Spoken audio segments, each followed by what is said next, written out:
ನಾವು ಕರ್ನಾಟಕದ ಜನ ಎಷ್ಟು ಶ್ರೀಮಂತರು ಅನ್ನೋದು ನಿಮ್ಗೇನಾರ ಗೊತ್ತಿದೆಯಾ?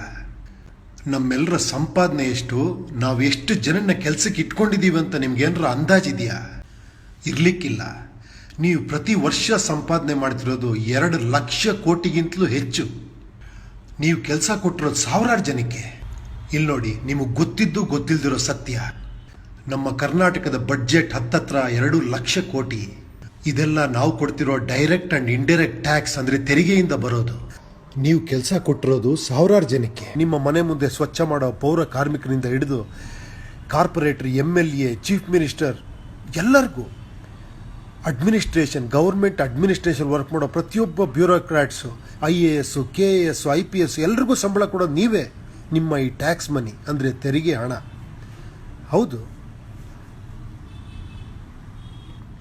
ಅಂದರೆ ಇವರೆಲ್ಲರೂ ನಮಗೋಸ್ಕರ ಕೆಲಸ ಮಾಡ್ತಿರುವಂಥ ಎಂಪ್ಲಾಯೀಸ್, ವರ್ಕರ್ಸ್, ಹೌದು, ಕಾರ್ಮಿಕರು.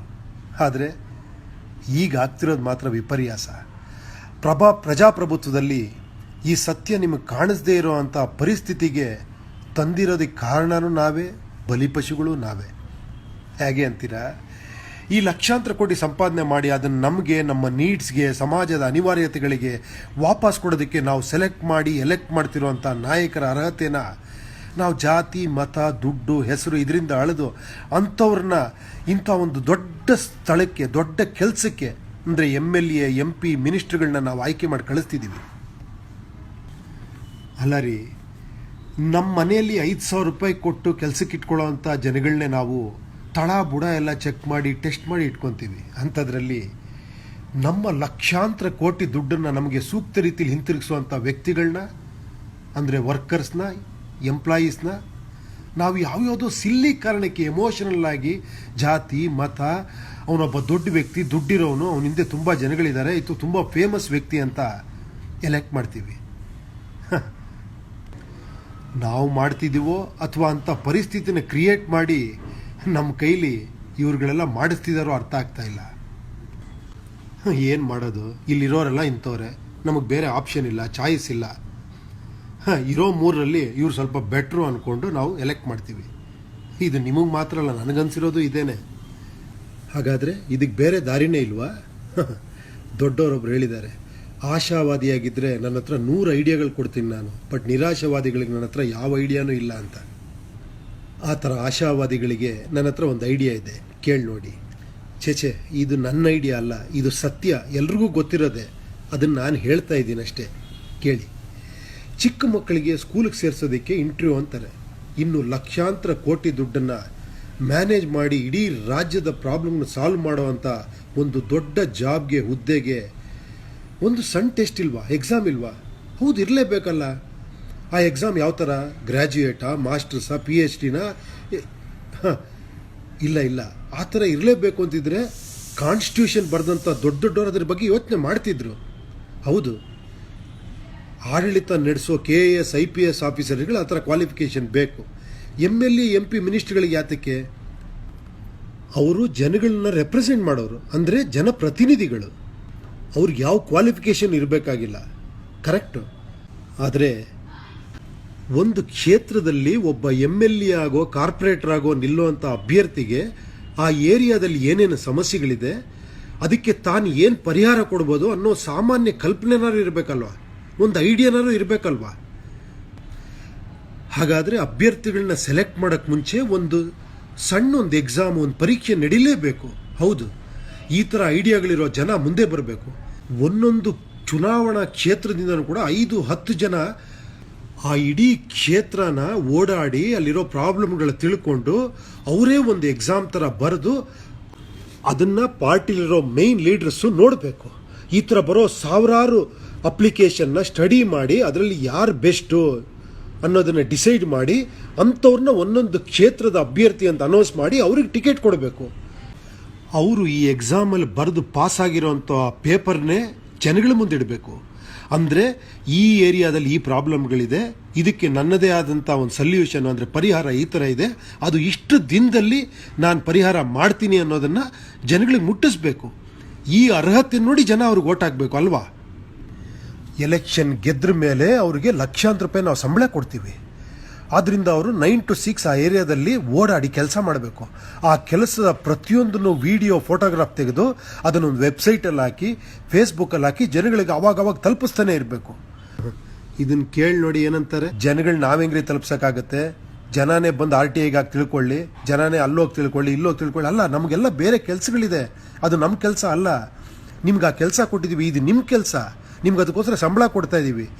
ನಾವು ನಿಮ್ಮ ಹತ್ರ ಬರಲ್ಲ, ನೀವೇ ನಮ್ಮ ಹತ್ರ ಬಂದು ಯು ಆರ್ ಅಕೌಂಟಬಲ್, ನೀವು ಆನ್ಸರ್ ಮಾಡಬೇಕು ನಮಗೆ. ನಮ್ಮ ದುಡ್ಡನ್ನು ನೀವು ಎಲ್ಲಿ ಖರ್ಚು ಮಾಡ್ತಿದ್ದೀರಾ, ಹೇಗೆ ಖರ್ಚು ಮಾಡ್ತೀರಾ, ಎಷ್ಟು ದಿನದಲ್ಲಿ ಇದೆಲ್ಲ ಸಮಸ್ಯೆಗಳು ಪರಿಹಾರ ಆಗುತ್ತೆ ಅನ್ನೋದ್ರೆ ನೀವು ನಮ್ಗೆ ವರದಿ ಕೊಡಬೇಕು. ಅದು ಕಷ್ಟ ಆಗಿರ್ಬೋದು, ಆದರೂ ಕೂಡ ಜನ ಎಷ್ಟು ಜನ ಬರ್ತಾರೋ ಎಷ್ಟು ಜನ ನೋಡ್ತಾರೋ ಅದು ಮುಖ್ಯ ಅಲ್ಲ. ನೀವು ಟಿ ವಿಲಿ ಕೂತ್ಕೊಂಡು ಅಟ್ಲೀಸ್ಟ್ 15 ದಿನ 1 ತಿಂಗಳಿಗೆ ಒಂದು ಸತಿ ಲೈವ್ ಶೋ ಮಾಡಿ ಪ್ರತಿಯೊಬ್ಬರು ಜನಗಳಿಗೂ ಫೋನ್ ಕಾಂಟ್ಯಾಕ್ಟ್ ತೊಗೊಂಡು ನೀವು ವಿತ್ ಫೋಟೋ ವಿಡಿಯೋಗ್ರಾಫ್ ತೋರಿಸ್ಬೇಕು ನೀವು ಮಾಡಿರೋ ಕೆಲಸ ಏನು ಅಂತ. ಇದಲ್ವಾ ಪ್ರಜಾಪ್ರಭುತ್ವ ಅಂದರೆ? ಈ ಥರ ಕೆಲಸ ಮಾಡೋ ಎಲ್ಲ MLAಗಳು ವಿತ್ ಆಡಿಯೋ ವಿಷುಯಲ್ಲು ವಿಧಾನಸೌಧಕ್ಕೆ ಕನೆಕ್ಟ್ ಆಗಿರಬೇಕು. TV ಚಾನಲ್ ಇರುತ್ತಲ್ಲ ಆ ಥರ. ನೀವೇ ಇಮ್ಯಾಜಿನ್ ಮಾಡ್ಕೊಂಡು ನೋಡಿ, ಈಗ ನೋಡ್ತೀರಾ ನೀವು ರಾಜ್ಯಸಭಾ ಲೋಕಸಭಾ ಅಂತ TV ನೋಡ್ತಾ ಇರ್ತೀರಾ, ಅಲ್ಲಿ ಯಾರೋ ಒಬ್ಬರು ಪೇಪರ್ ಇಟ್ಕೊಂಡು ಅದನ್ನು ಓದ್ತಾ ಇರ್ತಾರೆ, ಕ್ವಶನ್ ಆ್ಯಂಡ್ ಆನ್ಸರ್ ಅವರ್ ಅಂತಾರೆ, ಏನೋ ಸೆಷನ್ ಅಂತಾರೆ, ಅಲ್ಲಿ ಏನೋ ಒಂದು ಹೇಳ್ತಾ ಇರ್ತಾರೆ, ಅಲ್ಲಿ ಯಾರೋ ಕೂಗ್ತಾ ಇರ್ತಾರೆ, ಇನ್ಯಾರೋ ನೀವು ಆಲ್ರೆಡಿ ಕೇಳಿರ್ತೀರ, ಏನೋ ಮೊಬೈಲಲ್ಲಿ ಏನೋ ನೋಡ್ಕೊಂಡು ಕೂತಿರ್ತಾರೆ, ಯಾರಿಗೂ ಇಂಟ್ರೆಸ್ಟ್ ಇರಲ್ಲ, ಕೆಲವು ನಿದ್ದೆ ಹೊಡಿತಿರ್ತಾರೆ ಅಂತ. ನಮಗೆ ಬೇಕಾಗಿರೋದು ಒಂದು TV ಚಾನಲ್ ಅವರು ಆಡಿಯೋ ವಿಷುವಲಲ್ಲಿ ಇಡೀ ಕರ್ನಾಟಕ ರಾಜ್ಯಕ್ಕೆ ಕನೆಕ್ಟ್ ಆಗಿರ್ತಾರೆ. ಅವ್ರ ರಿಪೋರ್ಟ್ಗಳು ಎಲ್ಲಂದ್ರಲ್ಲಿ ಯಾವಾಗ ಬೇಕಾದರೂ ಕೂಡ ಕನೆಕ್ಟ್ ಮಾಡಿ, ಆ ಹಾಸ್ಪಿಟಲಲ್ಲಿ ಏನಾಗ್ತಿದೆ ರೀ ಈ ಏರಿಯಲ್ಲಿ ಏನಾಗ್ತಿದೆ ಅಂತ ಎಡಿಟರ್ ಕೂತ್ಕೊಂಡು ಕೇಳಿದಾಗ ನಾವೇ ನೋಡಿದ್ದೀವಿ ಅದ್ರ ಬಗ್ಗೆ ರಿಪೋರ್ಟ್ಗಳು ಮಾತಾಡೋದನ್ನು. ಹಾಗಾದರೆ ನಮ್ಮ ವಿಧಾನಸೌಧ ಯಾಕೆ ಹಾಗಾಗಬಾರ್ದು? 225 ಕಾನ್ಸ್ಟಿಟ್ಯೂಯನ್ಸಿ ಕೂಡ ಕ್ಷೇತ್ರಗಳು, ಪ್ರತಿಯೊಂದಕ್ಕೂ ಒಂದೊಂದು ದೊಡ್ಡ LED ಡಿಸ್ಪ್ಲೇಗಳು ವಿಧಾನಸೌಧದಲ್ಲಿ ಇತ್ತು ಅಂದ್ಕೊಳ್ಳಿ, ಅಲ್ಲಿ ಮಿನಿಸ್ಟ್ರುಗಳು ಕೂತಿದ್ರು ಅಂದ್ಕೊಳ್ಳಿ, MLAಗಳು ರಿಪೋರ್ಟರ್ಗಳ ಥರ ಕೆಲಸ ಮಾಡ್ತಿದ್ರು ಅಂದ್ಕೊಳ್ಳಿ. ನೀವು ಆ ಮಿನಿಸ್ಟ್ರುಗಳು ಯಾವ ಏರಿಯಾನ ಬೇಕಾದ್ರೆ ಕನೆಕ್ಟ್ ಮಾಡಿ ಅಲ್ಲಿ ಏನು ನಡೀತಿದೆ ಅನ್ನೋದು ಡೈರೆಕ್ಟಾಗಿ ವಿತ್ ವಿಷುಯಲ್ ರಿಪೋರ್ಟ್ ತೊಗೊಬೋದು. ಅದನ್ನು ಡೈರೆಕ್ಟಾಗಿ ಜನ ನೋಡ್ಬೋದು, ಜನನ್ನ ಡೈರೆಕ್ಟಾಗಿ ಲೈವಲ್ಲಿ ಕನೆಕ್ಟ್ ತೊಗೊಂಡು ಡಿಸ್ಕಸ್ ಮಾಡ್ಬೋದು, ಪ್ರತಿಯೊಂದು ಸಮಸ್ಯೆಗೆ ಪರಿಹಾರ ಕಂಡುಹಿಡಿಬೋದು, ಮಾಡ್ಬೋದು, ಎಲ್ಲವನ್ನೂ ಮಾಡ್ಬೋದು. ನಾವು ಎಕ್ಸಾಮ್ ನಡೆಸಿ ಸೆಲೆಕ್ಟ್ ಆದಂಥ MLAಗಳಲ್ಲಿ ಅತ್ಯುತ್ತಮವಾದವರು, ತುಂಬ ಬ್ರಿಲಿಯಂಟ್ಸು, ಇಡೀ ರಾಜ್ಯದ ಅಗ್ರಿಕಲ್ಚರು, ವಾಟ್ರು, ಎಲೆಕ್ಟ್ರಿಸಿಟಿ, ಈ ಥರ ಒಟ್ಟಾರೆಯಾಗಿ ರಾಜ್ಯಕ್ಕೆ ಸಂಬಂಧಪಟ್ಟಂಥ ಕೆಲವು ಪ್ರಾಬ್ಲಮ್ಗಳಿಗೆ ಪರಿಹಾರ ಕೊಡೋವಂಥವ್ರು, ಅದ್ರ ಬಗ್ಗೆ ತಿಳ್ಕೊಂಡಿರೋರು, ಬೇರೆ ಬೇರೆ ದೇಶಗಳಲ್ಲಿ ಆ ಪ್ರಾಬ್ಲಮ್ಗಳಿಗೆ ಏನೇನು ಮಾಡ್ತಾ ಇದ್ದಾರೆ ಅಂಥದ್ದನ್ನು ನಾವು ಯಾವುದನ್ನು ಅಡಾಪ್ಟ್ ಮಾಡ್ಕೊಬೋದು, ಯಾವುದರಿಂದ ಈ ಪ್ರಾಬ್ಲಮ್ಗಳಿಗೆ ಪರಿಹಾರ ಸಿಗುತ್ತೆ ಅಂತ ಗೊತ್ತಿರುವಂಥ ಮೇಧಾವಿಗಳನ್ನ ನಾವು ಮಿನಿಸ್ಟ್ರುಗಳು ಮಾಡಬೇಕು. ಆದರೆ ಇಲ್ಲಿ ರೈತ ಆತ್ಮಹತ್ಯೆ ಮಾಡ್ಕೊತಿದ್ದಾನೆ, ಅವ್ರಿಗೇನಾರ ಪರಿಹಾರ ಕೊಡು. ನೀರಿನ ಪ್ರಾಬ್ಲಮ್ ಇದೆ, ಬರ ಪರಿಹಾರ ಕೊಡು. ಕಾವೇರಿ, ಕಳಸಾ ಬಂಡೂರಿ ಈ ಥರ ಎಲ್ಲ ನದಿಗಳ ಪ್ರಾಬ್ಲಮ್ ಇದೆ, ಅದು ಅಂತಾರಾಜ್ಯ ಪ್ರಾಬ್ಲಮ್ಮು, ಅದಕ್ಕೆ ಪ್ರೈಮ್ ಮಿನಿಸ್ಟರ್ ಬರಬೇಕು, ಅವ್ರು ಪರಿಹಾರ ಕೊಡಬೇಕು, ಕೋರ್ಟಲ್ಲಿದೆ. ಬರೀ ಈ ಥರ ಸಮಸ್ಯೆಗಳು ಹೇಳೋರ ನಮ್ಮ ಲೀಡರ್ಸು ಅಲ್ಲ, ಇದಕ್ಕೆಲ್ಲ ಶಾಶ್ವತ ಪರಿಹಾರ ಕೊಡೋವಂಥವ್ರು. ನಮಗೆ ಕಾವೇರಿ ಸಮಸ್ಯೆ ಇರ್ಬೋದು ಸತ್ಯ, ಆದರೆ ನೀರಿನ ಸಮಸ್ಯೆ ಯಾವತ್ತೂ ಇರಬಾರ್ದಲ್ವಾ? ಇದೇ ಥರ ನಾವು ಅದಕ್ಕೆ ಗಲಾಟೆ ಮಾಡಿಕೊಂಡು ಒಬ್ರಿಗೊಬ್ರು ಹೊಡ್ಕೊಂಡು ನಾಳೆ ನಮ್ಮ ಮಕ್ಕಳಿಗೆ ಅಲ್ವಾ ತೊಂದರೆ? ಇಷ್ಟೊಂದು ಲಕ್ಷಾಂತರ ಕೋಟಿ ನಮ್ಮ ಬಡ್ಜೆಟ್ ಇರಬೇಕಾದ್ರೆ ಇದಕ್ಕೊಂದು ಶಾಶ್ವತವಾದ ಪರಿಹಾರ ಕಂಡುಹಿಡಿಯೋಕ್ಕೆ ಸಾಧ್ಯನೇ ಇಲ್ವಾ? ಇದಕ್ಕೆ ನಮ್ಗೆ ಅಂಥ ಅಭ್ಯರ್ಥಿಗಳು ಬೇಕು. ಇದೆಲ್ಲ ಸರಿನೇ, ಆ ಥರ ಎಕ್ಸಾಮ್ ಮಾಡ್ತೀವಿ, ಅದಕ್ಕೆ ಅರ್ಹತೆ ಇರೋ ಅಭ್ಯರ್ಥಿಗಳನ್ನ ತೊಗೊತೀವಿ, ಅದನ್ನು ನಿಮ್ಮ ಮುಂದೆ ಇಡ್ತೀವಿ, ಆದರೂ ಅವ್ರು ಯಾರಿಗೂ ಗೊತ್ತಿರಲ್ಲ.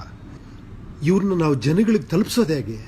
ನಮಗೆ ದುಡ್ಡು ಬೇಕು, ದೊಡ್ಡ ಮಟ್ಟದಲ್ಲಿ ಪ್ರಚಾರ ಮಾಡಬೇಕು, ಇಲ್ಲ ಇವ್ರಿಗೆ ಈ ಜಾತಿ ಆ ಜಾತಿ ಅಂತ ಅದನ್ನು ಸುದ್ದಿ ಮಾಡಬೇಕು, ಇಲ್ಲ ಧರ್ಮದ್ದೇನೋ ಒಂದು ವಿಷಯ ಇಟ್ಕೊಬೇಕು. ಇದೆಲ್ಲ ಮಾಡಿದ್ರೆ ನಾನು ಹೇಳಿದ್ದೆಲ್ಲ ಮಾಡೋಕ್ಕಾಗತ್ತಾ? ಇಲ್ಲ. ದುಡ್ಡು, ಜಾತಿ, ದೊಡ್ಡ ಪ್ರಚಾರ ಇದೆಲ್ಲ ಇಲ್ಲದೆ ನಿಮ್ಮನ್ನು ಮುಟ್ಟಕ್ಕೆ ಹೇಗೆ ಸಾಧ್ಯ? ಇಲ್ಲೇ ನೋಡಿ ಇರೋ ಪ್ರಾಬ್ಲಮ್ಮು. ಸೊಲ್ಯೂಷನ್ನು ಇಲ್ಲೇ ಇದೆ, ಪ್ರಾಬ್ಲಮ್ಮು ಇಲ್ಲೇ ಇದೆ. ನಾವು ದುಡ್ಡಿಲ್ಲದೆ ಎಲೆಕ್ಷನ್ ಗೆಲ್ಲಕ್ಕಾಗಲ್ಲ. ಅದಕ್ಕೇನು ಮಾಡೋದು? ದುಡ್ಡು ಬೇಕು, ಒಂದು ಪಾರ್ಟಿ ಫಂಡ್ ಬೇಕು, ಅದಕ್ಕೆ ಜನ ಬೇಕು. ಎಲ್ಲರ ಹತ್ರ ದುಡ್ಡು ಕಲೆಕ್ಟ್ ಮಾಡ್ತೀವಿ, ಲಕ್ಷಾಂತರ ಕೋಟ್ಯಾಂತರ ರೂಪಾಯಿ ಪಾರ್ಟಿ ಫಂಡಲ್ಲಿ ಇಡ್ತೀವಿ. ಆಗೇನಾಗುತ್ತೆ? ನಮ್ಮ ಜೊತೆ ಒಂದಷ್ಟು ಜನ ದುಡ್ಡು ಹಾಕಿರೋರು ಬರ್ತಾರೆ, ಇಲ್ಲಿಂದನೇ ಸ್ಟಾರ್ಟ್ ಆಗುತ್ತೆ ಕರಪ್ಷನ್ನು. ಆ ದುಡ್ಡು ಹಾಕಿರೋರಿಗೆ ನಾವೇನಾದ್ರು ಒಂದು ಮಾಡಲೇಬೇಕು, ಅವ್ರು ಕೆಲವು ಸ್ಥಾನಗಳು ಕೊಡಲೇಬೇಕು. ದುಡ್ಡು ಹಾಕೋದೇ ದುಡ್ಡು ತೆಗಿಯೋದಕ್ಕೋಸ್ಕರ. ಮತ್ತು ನಾವು ಅಂದ್ಕೊಂಡಿದ್ದು ಈ ಡ್ರೀಮೆಲ್ಲ ಏನಾಯಿತು? ರೀ, ಅಧಿಕಾರ ಸಿಗೋವರೆಗೂ ಏನು ಬೇಕಾದ್ರೂ ಮಾಡ್ಬೋದು ರೀ. ಒಂದು ಸತಿ ಅಧಿಕಾರ ಸಿಕ್ಕರ ಮೇಲೆ ನಾವೇನಾರ ಒಳ್ಳೇದು ಮಾಡೋಣ. ಮೊದಲೇ ನಾವೇ ಕರಪ್ಟಾಗಿ, ನಾನೇ ತಪ್ಪು ಮಾಡಿ, ನಾನೇ ಅಸತ್ಯದ ಮಾರ್ಗದಲ್ಲಿ ನಡೆದು ಮುಂದೆ ನಾನು ಸತ್ಯ ಹೆಂಗೆ ಮಾಡೋಕ್ಕೆ ಸಾಧ್ಯ? ಇಲ್ಲ, ಮೊದಲನೇ ಹೆಜ್ಜೆನೇ ಸತ್ಯದಿಂದ ನಡಿಬೇಕು, ಸತ್ಯದಿಂದ ಇಡಬೇಕು. ಅದಕ್ಕೆ ಪಾರ್ಟಿ ಫಂಡ್ ಅನ್ನೋ ಕಾನ್ಸೆಪ್ಟೇ ಇಲ್ದಿರೋ ಅಂಥ ದುಡ್ಡು ಅನ್ನೋದು, ನಾನು ₹1 ಹಾಕಲ್ಲ, ₹1 ತೆಗಿಯಲ್ಲ. ನಾವಿಲ್ಲೆಲ್ಲ ಕೆಲಸಗಾರರು. ಇದು ರಾಜಕೀಯ ಅಲ್ಲ, ಪ್ರಜಾಕೀಯ ಅನ್ನೋ ಒಂದು ವ್ಯವಸ್ಥೆ ನಾವು ಮಾಡಲೇಬೇಕಾಗಿದೆ. ನಾನು ದುಡ್ಡು ಹಾಕದೆ ನಿಮ್ಮನ್ನು ತಲುಪಬೇಕು. ಹೇಗೆ ಸಾಧ್ಯ ಇದೆ? ಈಗ TV ಚಾನೆಲ್ಗಳಿದ್ದಾವೆ, ಸೋಷಿಯಲ್ ಮೀಡಿಯಾ ಇದೆ, ಒಬ್ಬೊಬ್ರ ಕೈಲಿರೋ ಮೊಬೈಲು ಈಗ ಒಂದೊಂದು ನ್ಯೂಸ್ ಪೇಪರ್ ಆಗಿದೆ. ಪ್ರತಿಯೊಂದು ವಿಷಯನೂ ನೀವು ಮೊಬೈಲಲ್ಲೇ ತಿಳ್ಕೊಬೋದು. ಇದೊಂದು ಪ್ರಯತ್ನ ಅಷ್ಟೇ. ನನ್ನ ಪ್ರಕಾರ ಸತ್ಯ ಅನ್ನೋದು ಮುಟ್ಟುತ್ತೆ. ಒಬ್ಬರಿಂದ ಇನ್ನೊಬ್ಬರಿಗೆ ಮೌತ್ ಪಬ್ಲಿಸಿಟಿ ಅಂತಾರಲ್ಲ, ಆ ಥರ ಒಬ್ಬರು ಇನ್ನೊಬ್ರಿಗೆ ಹೇಳ್ರಿ, ಇನ್ನೊಬ್ರು ಮತ್ತೊಬ್ರಿಗೆ ಹೇಳಿದ್ರೆ ಸಾಕು, ಇದು ಸಕ್ಸಸ್ ಆಗುತ್ತೆ. ದುಡ್ಡು ಹಾಕದೆ ಬಂದವರು ದುಡ್ಡು ತೆಗಿಯಲ್ಲ ಅನ್ನೋದು, ಇಷ್ಟೆಲ್ಲ ಆದಮೇಲೂ ಅವ್ರು ಹಾನೆಸ್ಟಾಗಿ ಕೆಲಸ ಮಾಡ್ತಾರ ಅನ್ನೋದು ನಿಮ್ಗೆ ಹೇಗೆ ಡೌಟ್ ಇದೆಯೋ ನನಗೂ ಹಾಗೇ ಇದೆ. ಇದಕ್ಕೇನು ಪರಿಹಾರ? ಏನಂದರೆ ಯಾರೋ ಒಬ್ಬರಿದ್ದು ರೆಸ್ಪಾನ್ಸಿಬಿಲಿಟಿ ತೊಗೊಳ್ಳೇಬೇಕು. ಅದು ನಾನೇ ತೊಗೊತೀನಿ ಅಂದ್ಕೊಳ್ಳಿ, ನೀವು ನನ್ನನ್ನು ನಂಬಬೇಕು. ನಿಮ್ಮನ್ನ ಹೇಗೆ ನಂಬೋದು ಅಂತ ಕೇಳಿದ್ರೆ ನನ್ನ ಎದೆ ಅಂತೂ ಸೀಳು ತೋರ್ಸೋಕ್ಕಾಗಲ್ಲ. ಅದಕ್ಕೆ ಮೊದಲನೇ ಹೆಜ್ಜೆ ಇಡಬೇಕಾದ್ರೆ ಸತ್ಯವಾಗಿ ಇಟ್ಬಿಡೋಣ. ಇದು ಇಂಪಾಸಿಬಲ್ ಟಾಸ್ಕ್ ಆದರೂ ಕೂಡ ಟ್ರೈ ಮಾಡೋಣ ಅಂದ್ಬಿಟ್ಟು ದುಡ್ಡೇ ಇಲ್ದಿರೋ ಅಂಥ ಪಾರ್ಟಿ ಮಾಡೋಣ ಅಂತ ಅಂದ್ಕೊಂಡಿದ್ದೀನಿ. ಇದೊಂದು ಚಾಲೆಂಜಿಂಗ್ ಟಾಸ್ಕೇ. ಯಾಕಂದರೆ ಒಂದು ಕಲ್ಪನೆ ಮಾಡ್ಕೊಳ್ಳಿ, ಎಲ್ಲರ ಅಬ್ಬರ ಪ್ರಚಾರದ ಮುಂದೆ ಇಲ್ಲೊಬ್ಬರು ಯಾರ್ದು ಪ್ರಚಾರನೇ ಇರಲ್ಲ. ಬರೀ ನಿಮಗೆ ಸೋಷಿಯಲ್ ಮೀಡಿಯಾ ಇರ್ಬೋದು, ಅಥವಾ ಕೆಲವು TV ಚಾನಲ್ ಒಂದೆರಡು ಇಂಟರ್ವ್ಯೂ ಬರ್ಬೋದು. ಯಾಕಂದರೆ ದೊಡ್ಡ ದೊಡ್ಡ ಬ್ಯಾನರ್ಗಳಿರಲ್ಲ, ಪೋಸ್ಟ್ಗಳಿರಲ್ಲ, ದೊಡ್ಡ ಸಭೆ ಸಮಾರಂಭಗಳಿರಲ್ಲ. ಜನರ ದಂಡನ್ನೇ ಕಟ್ಕೊಂಡು ಅಲ್ಲಲ್ಲಿ ಟ್ರಾಫಿಕ್ ಜಾಮ್ ಮಾಡ್ಕೊಂಡು ದೊಡ್ಡ ದೊಡ್ಡ ಪ್ರೊಸೆಷನ್ಗಳು ಮಾಡ್ತಾ ಇಲ್ಲ.